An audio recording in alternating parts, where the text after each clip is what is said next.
To access ASFA, first log into the University portal, then select the Resources tab, then the A to Z list of online resources link. Choose A from the alphabetical listing, and then ASFA from the list. I'm going to search for information on the impact of pollution on the common carp. ASFA is a very structured database, and I'm going to use that structure in my searching, and I do that by using the thesaurus. So I'll click on the thesaurus link, and you can see there are 3 thesaurus here. The first one is the ASFA thesaurus for subjects, so if you're looking for subjects within articles you would choose this one. Second one's not relevant for us, and then the third one is the taxonomic terms thesaurus. This is for if you're searching for species. I'm looking for the subject of pollution, so I'm going to choose the first thesaurus. So I will type pollution and then click on find. And I'm shown terms from the thesaurus which contain the word pollution. I'm looking for pollution of a fish, so I can see aquatic pollution as a term there. That would be useful for my search, so I'm going to select aquatic pollution. And you can see that I'm shown the term water pollution. It says water pollution used for aquatic pollution. This is the thesaurus trying to guide me to the best search term to use. So it's recommending that I use the term water pollution if I'm interested in aquatic pollution. It also shows me water pollution within the hierarchy of the thesaurus, so it shows the broader term of pollution itself and also narrower terms, more specific types of pollution, for example brackish water pollution, freshwater pollution and so on. If I click on the little yellow box next to water pollution, it shows me a list of related terms. So these are terms that I might also be interested in adding to my search. I could just tick the boxes here if I wanted to include those in the search. I'm going to choose the heading water pollution to add to my search, and then on the right hand side you see there's an option here called explode. Sounds very interesting. Explode means that when I select that option, all the narrower terms are automatically included in my search as well as water pollution. So I'm going to choose explode and then click on add to search. You can see my search terms have been added to the search screen for me. There's the water pollution term, and as well as that all those narrower terms as well, because I chose the explode option. At the moment I'm searching all the years of the database. I'm going to change the date setting using the drop down menu, and I'll change that to the last 3 years and click on search. So I found a good number of results there. I want to continue searching now, and I choose the advanced search option from the top of the screen, and I'll just clear out my last search. Now I want to search for the common carp idea.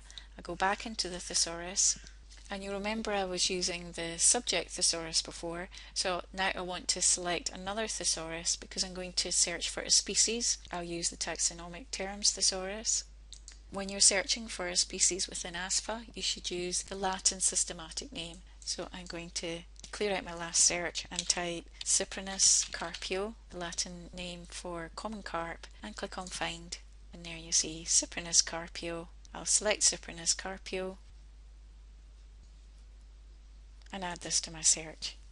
Again, it's transferred it to the search screen for me. I'll change the dates to the last 3 years and click on search.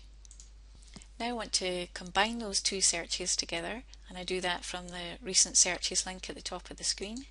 There you can see set 1 is my water pollution search, search 2 Cyprinus carpio, and then I just type the numbers in the box at the top here.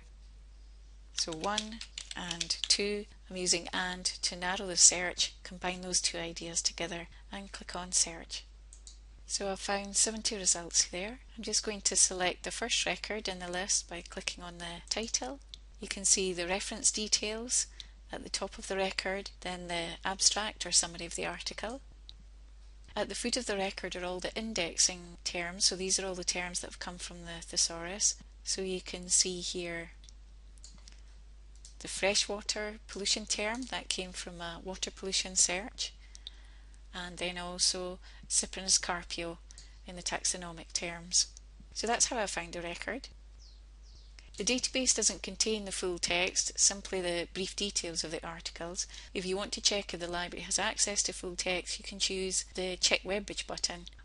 If I want to save the details of any records, I can add those to my selected items, marking them. So I just click in the little box next to add to selected items, and you see when I click in the box here, the selected item folder at the top now says 1. I'm going to use the next button on the right hand side to move to the next document in the list, and I could add this to my selected items as well, and you'll see my selected item folder's gone up to 2. So I would go through my records, marking any that are of interest to me, and then click on the selected items folder at the top. Here's the 2 records that I selected, and then from this screen you can email, print, or probably most usefully you can choose export or save, and you see in the export or save option RefWorks is listed, so you can export your records directly into RefWorks. I won't do that now, I'll just return to carry on searching. I'll click on search in the top corner here.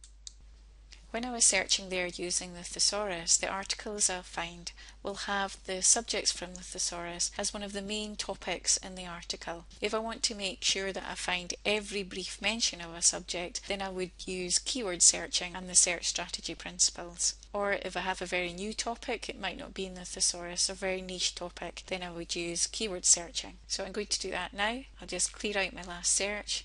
For example, if I was interested in finding any mention of nutrition, then I would type nutri and I would use a truncation symbol, the asterisk, and that would find nutrition, but also nutrients or nutritional or nutrient. And I'd say or to think of other terms that authors might have used to talk about nutrition. So use or to broaden the search. Instead, feeding. But I'll do feed with the asterisk to find feed, feeds, feeding, feedstuffs and so on. And I can say or food with the truncation symbol, so that could find food, foods, foodstuffs. And I could maybe think of other terms and add those using or. Again, I'll change the dates I'm searching to the last 3 years and then click on search.